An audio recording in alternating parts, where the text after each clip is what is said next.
Îți dau 100 de lei pentru fiecare suc pe care îl ghicești. Poți începe de unde vrei tu, de la stânga la dreapta, nu contează. Aici. Hai să vedem. Prima încercare. Pepsi. Nu.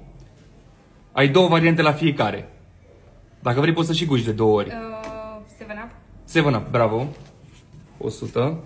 Următorul.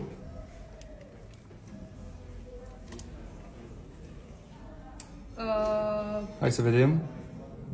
Apă tonică. Da, bravo. 200 de lei. Următorul.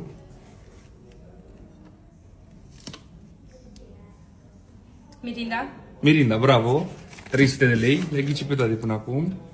Hai să vedem.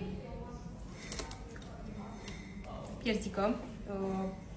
Ce suc e? Strigat, piersică. Strigat, bravo. Și ultimul suc.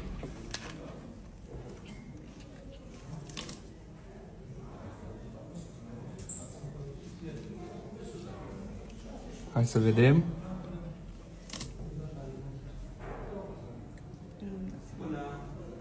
Mountain Dew.